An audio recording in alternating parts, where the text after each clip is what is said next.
What do we have here? We have election speech. One must determine immediately whether that constitutes core political speech, and I suggest that it does. For Mr. Trump, tell us about the usefulness of lies. He's not being prosecuted for lying. He's being prosecuted for lying to the government, an act which is illegal because it does harm to the government. Former President Donald Trump is pushing to get the elections interference case in Georgia thrown out. Trump is challenging the ruling, citing the First Amendment and freedom of speech. Let's head on out to the Hills. Cate Martell for more. Cate, are the charges going to be dropped in Georgia?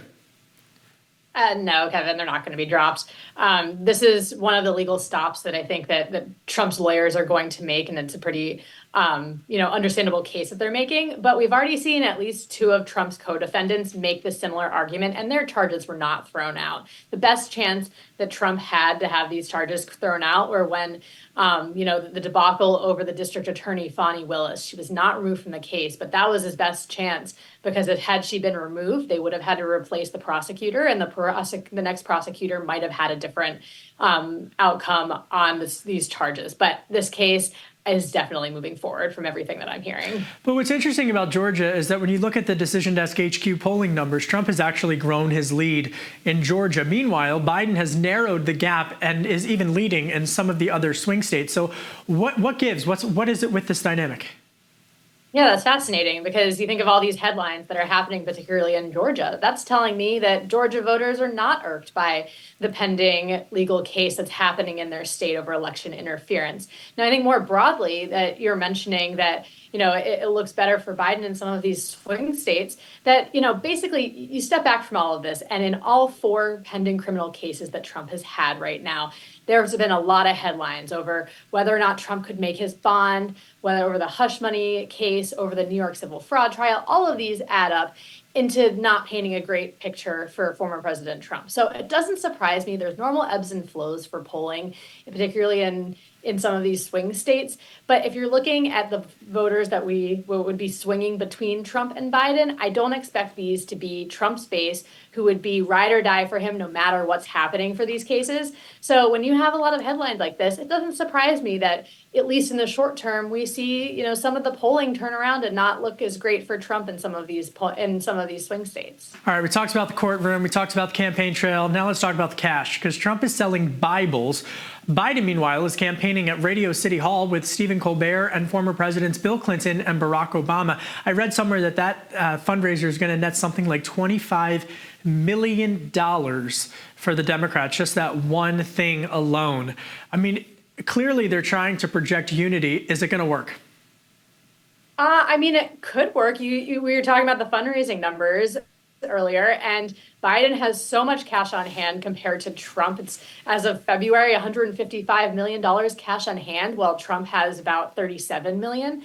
That to bring in the big guns like this, bringing in Obama and Clinton, I think it adds the pomp and circumstance and the formality. I think that actually does help Biden, particularly bringing in Obama, because while Biden's approval ratings have been much lower than Obama's, he wants to bring in the reminder, hey, remember, we're a team. You guys really liked Obama. Remember the good times. And I think he's hoping that having a fundraiser like this could really add to reminding people of times when they were a duo, and Obama's very popular. Well, meanwhile, immigration continues to be one of the top issues. And breaking now, the House is going to be sending the impeachment articles over to the Senate on April 10th. Do you think Mayorkas gets impeached, or gets convicted, rather, in the Senate trial? Or is this the big nothing burger for Republicans? I'm going to use your word, nothing burger. There has been some back and forth, but there's just not as much of an appetite among Senate Republicans like there is in the House to try to impeach Mayorkas. That, we've seen some criticisms from both sides of the aisle over this impeachment case in the first place. And there's the chances of him getting convicted, I would say, I can't say zero, but I'm going to say like 1% then. Well, I appreciate the candidness. And for the record, I would agree with you, just given the balance of power. And then you've got Vice President Kamala Harris. Should there even be a tie, they need to get 2/3, all of that and whatnot. It'd be the first time in like 100+ years that's ever happened in a cabinet for a cabinet secretary to be convicted. And I'd have to dust off the Doris Kearns Goodwin history history books in order to get the specifics on that one. But immigration is not a nothing burger. Clearly, Democrats, Republicans, independent voters really focusing on that. When you look at the crisis at the border and what's happening with, I think, 1,000 migrants crossing over, just given the last numbers that we've seen from DHS, is President Biden going to be able to turn immigration on its head, or is this one that former President Trump has locked in? It definitely favors former President Trump simply because he's not the incumbent and is not responsible for the numbers that you just mentioned. And, the influx of migrants over the past several years have been on Biden's clock, not Trump's.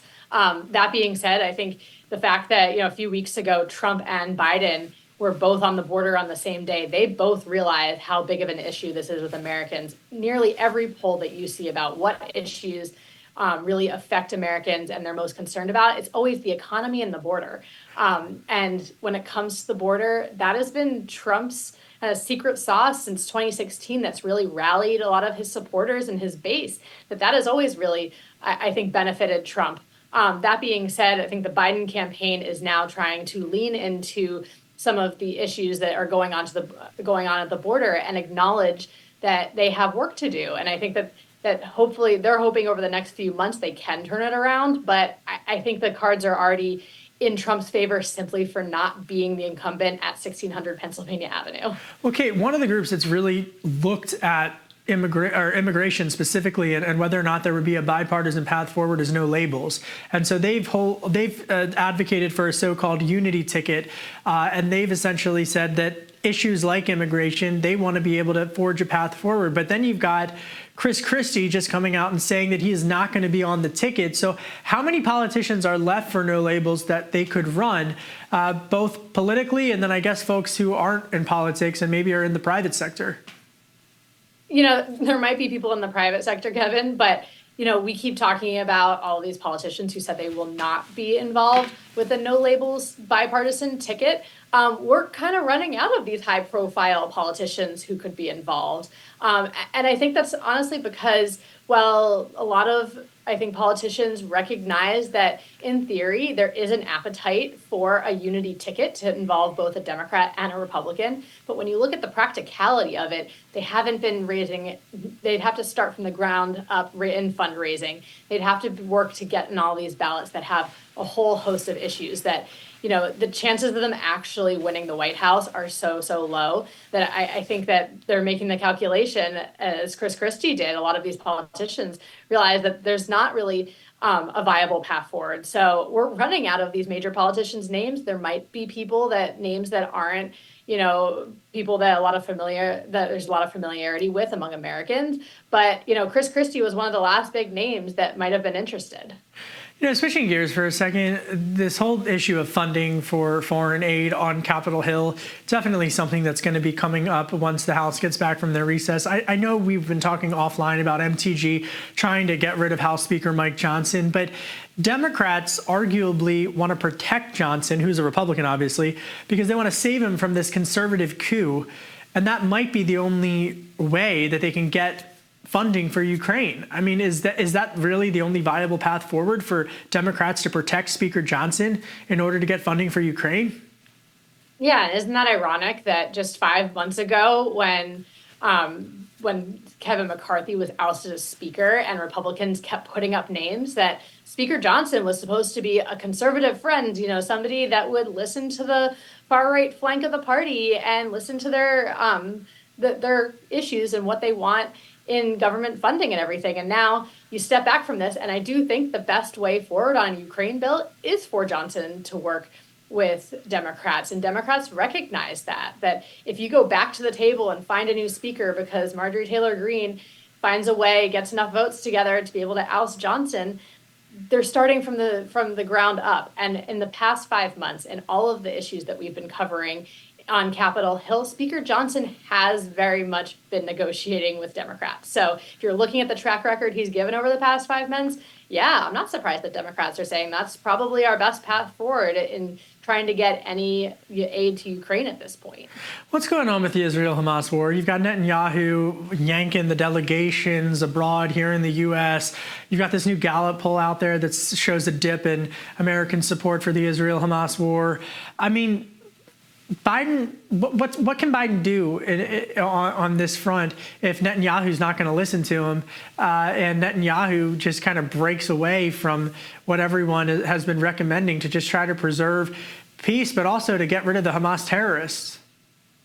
Yeah, I mean, Netanyahu has not exactly been making more friends, over the past few months, and it's put Biden in an incredibly tough position. That the U.S. has always historically been pro-Israel in recent history, and now that there's in the spot where I think a lot of public polling shows support for Palestine, and it's putting Biden in this really tough spot. We even saw there's been some efforts in Michigan and Minnesota for Democrats to not vote for Biden and to show some type of protest. That I think overall that Biden really is having a hard time, that whatever comments he's making and whatever actions he's taking to try to help in the Middle East, it's pitting him in one side versus another. And meanwhile, I think Netanyahu isn't necessarily making his job easier on him. You've been spot on this, because it's not necessarily support for Palestine. It's definitely not support for the Hamas terrorists.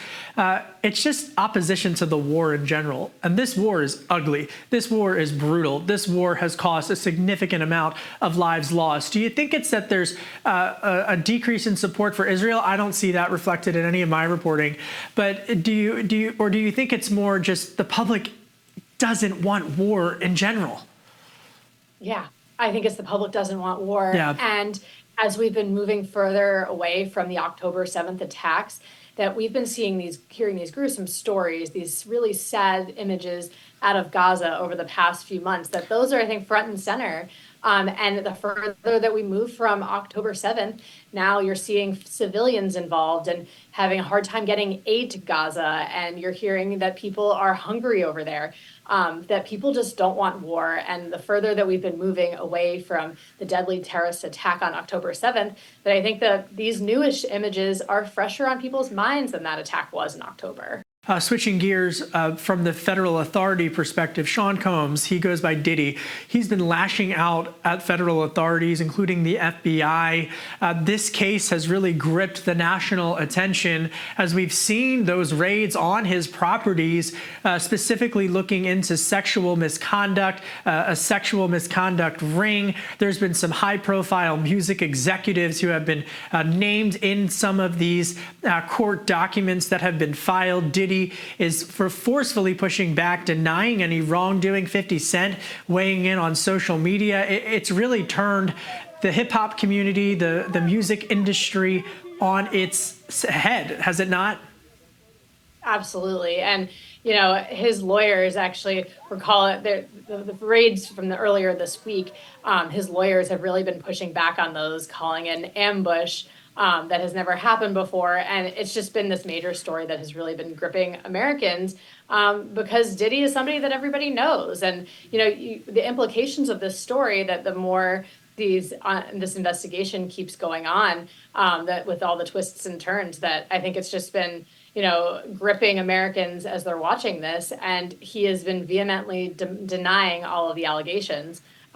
It's sad to watch, and it's going to be interesting to see how this unfolds. And finally, Senator Joe Lieberman has passed away. He was 82 years old. He's going to be remembered for his staunch advocacy of civility and political discourse, as well as advocating for democracy and peace in the Middle East. And of course, he was the Democratic vice presidential nominee in 2000. What's his legacy going to be in Washington and for U.S. history? Yeah, such sad news, Kevin. And I think that Joe Lieberman is going to be remembered as an independent thinker. Throughout his career in Washington, he worked across the aisle. All of the condolences that we saw pouring in over yesterday and today have been across the political spectrum, equally from Democrats and Republicans. He garnered so much respect from both sides of the aisle. Because he was an independent thinker, he worked with both sides, and he was fiercely bipartisan. He's been involved with no labels, and I think is trying to do a lot of good for the country in recognizing that we are in a very partisan atmosphere, and is trying to bring things back to life, that we're all humans. And I think he's going to be remembered as this fiercely independent thinker that got a lot done for public service. Thank you so much, Cate, for your time. Appreciate it. Thanks, Kevin. We're going to send all the federal resources they need as we respond to this emergency. and I mean all the federal resources. And we're going to rebuild that port together. President Biden says efforts are underway to begin rebuilding the Francis Scott Key Bridge to reopen the Baltimore port. Biden said the federal government will foot the bill through an emergency fund, but administration officials warned that additional action from Congress will be needed to cover the costs. Analysts estimate it's going to cost anywhere from $1.2 to $2 billion. So the infrastructure law did authorize funding into the emergency relief account, which is the mechanism that is most likely to come into play here. Last I checked, there was about $950 million available, but also a long line of needs and projects behind that. Authorities have pronounced 2 more individuals dead and 4 more are still unaccounted for who are presumed dead, and the efforts have moved from a recovery mode to a salvage operation. Florida Governor Ron DeSantis has made up with Mickey Mouse. DeSantis and Disney have been locked in a 2-year legal drama, with DeSantis threatening to revoke Disney's land status in the state after Disney's leadership spoke out against DeSantis' Don't Say Gay legislation. Disney countersued, saying DeSantis went after their free speech. Now both sides say that they'll drop multiple lawsuits statewide, and they filed against one another, and they're going to resolve their differences outside of the courtroom. No one is accepting blame or liability. Breaking news this afternoon, Sam Bankman-Fried has been sentenced to 25 years behind bars. The once crypto king and billionaire and founder of FTX learned his fate after being convicted of fraud and conspiracy charges. Damian Williams, the U.S. prosecutor for the Southern District of New York, said in a statement that the sentence will prevent the defendant from ever again committing fraud. Bankman-Fried was convicted in November on 5 counts of conspiracy and 2 counts of wire fraud. That's it for today's Daily Debrief. My name is Kevin Cirilli. I want to extend my condolences and my gratitude to the late Senator Joe Lieberman's family for what they did and the service that he and their family provided to our nation. Be sure to like, share, and subscribe to The Hill's YouTube channel, and come back here soon for the intersection between politics and policy.